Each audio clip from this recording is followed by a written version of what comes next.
Buenos días, soy el doctor Jorge Abdala de la Asociación de Prestadores de Hemodiálisis de Córdoba. Hoy día, conmemorando el Día Mundial del Riñón, vamos a ofrecerles una teleconferencia en la cual nos va a acompañar en primer lugar el profesor doctor Luis Guzmán, que es el director del Servicio de Cardiología del Hospital Córdoba y director del posgrado de dicho hospital. Seguidamente va a hablar el doctor Santos de Pine, que es especialista en nefrología y director del programa de calidad de CADRA, y también es presidente de la Fundación Vida Saludable. Y por último nos va a disertar el doctor Jorge de la Fuente, que es el presidente de la Sociedad de Nefrología de Córdoba. Así que desde ya le agradezco la participación a dichos profesionales y espero que ustedes aprovechen de dichas teleconferencias. Buenos días.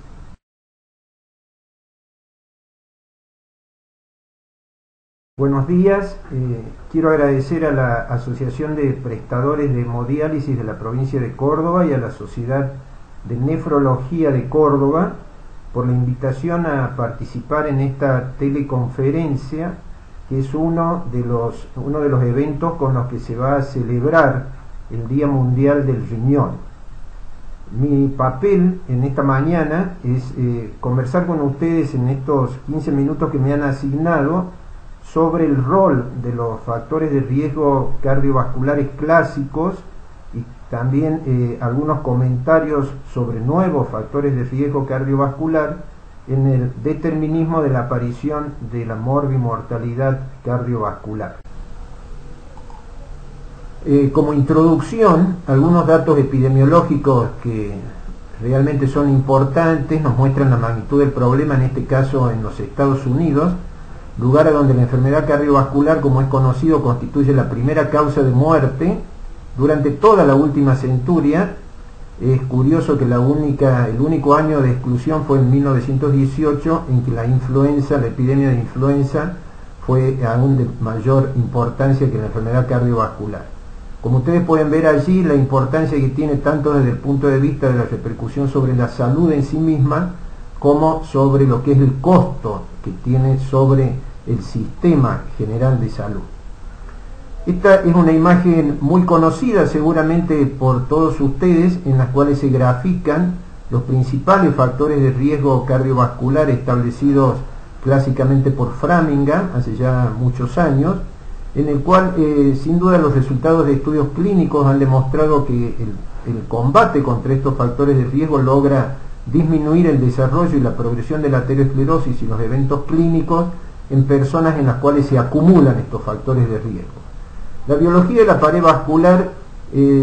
tiene sin duda, es el órgano en el cual impacta la reducción intensiva de este riesgo, altera la progresión de la enfermedad y los procesos que pueden desencadenar eventos. A estos factores de riesgo clásicos, hoy en día, y como ustedes van a poder apreciar en el transcurso de las disertaciones que van a venir a continuación, la enfermedad renal en sí misma, en sus diferentes aspectos, quizás debería empezar a considerarse como íntimamente interrelacionada con los factores de riesgo cardiovascular clásicos y constituirse ella en algo que los cardiólogos debemos empezar a evaluar, valorar y saber cómo enfrentar.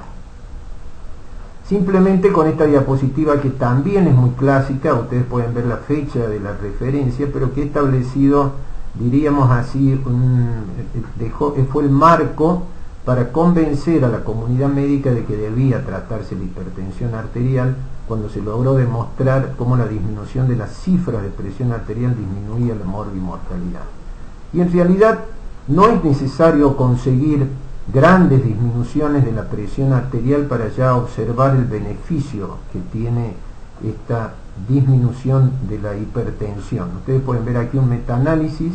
de más de 60 estudios observacionales prospectivos que incluyó a 1 millón de personas, y solamente 2 milímetros de mercurio de disminución de la tensión arterial diastólica logró los porcentajes de riesgo que ustedes pueden ver aquí a la derecha de la diapositiva. Por supuesto que siempre debemos mantenernos alertas y tratar de lograr el mayor impacto en la reducción de las cifras de presión arterial, sobre todo en los grupos de mayor riesgo global. Otro de los factores de riesgo cardiovascular clásico, como es la dislipidemia o la hipercolesterolemia, también tuvo su demostración en aquella época, desde Framingham, y con lo que se observó en personas con hiperdislipidemia precoz, es decir, en etapas tempranas de la vida, como pueden ver aquí a la izquierda, en una edad promedio de 22 años, seguidos durante 4 décadas, y cómo esto sin duda provocaba un aumento del número de eventos cardiovasculares. Y la comprobación por el lado de la terapéutica vino tanto con estudios de prevención primaria, como el WOSCOP hecho en Escocia, o el AFCAP-TEXCAP en Estados Unidos, y los de prevención secundaria con el 4S, que también fue algo así como el estudio de los veteranos de hipertensión arterial para que la comunidad médica tuviera una evidencia de que debía disminuirse las cifras de colesterol cuando estas estaban elevadas,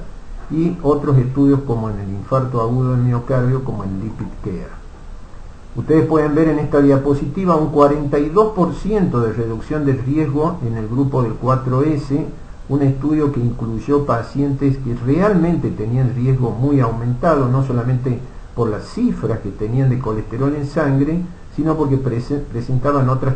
características de factores de riesgo asociados.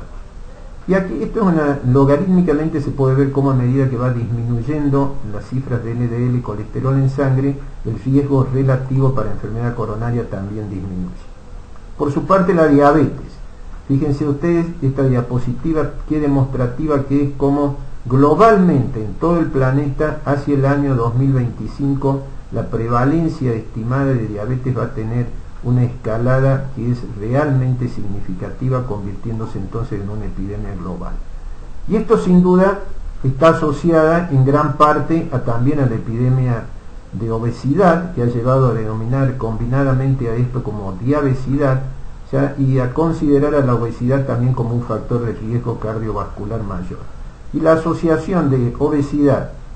y inactividad física, sobre todo en edades precoces de la vida, en que clásicamente se desarrollaba un alto nivel de ejercitación, de ejercicio físico, ha provocado de que estemos ahora frente a un tipo que se ha llamado híbrido de diabetes, en el cual hay síntomas de diabetes de tipo 1 más 2, o lo que se ha dado a llamar la doble diabetes por la doctora Becker en Pittsburgh. Ustedes ven, es una combinación de disminución de producción de diabetes, de producción de insulina típica de la diabetes tipo 1, probablemente por mecanismos inmunológicos, a la cual se suma la sobrecarga de la célula pancreática por esta insulinoresistencia que viene de la mano de la disminución de la actividad física y el aumento de peso.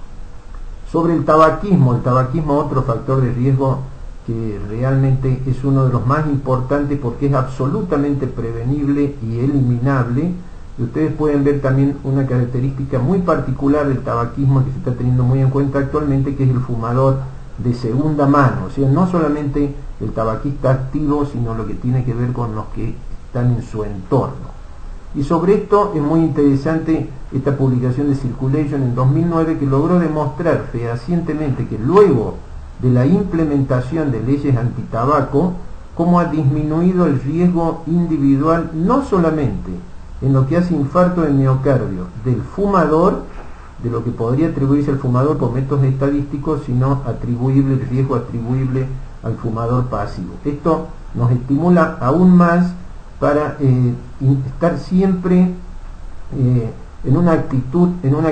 realmente proactiva ante nuestro paciente fumador, para convencerlo del riesgo que significa el tabaquismo y de los beneficios que muy pronto aparecen cuando logramos que nuestro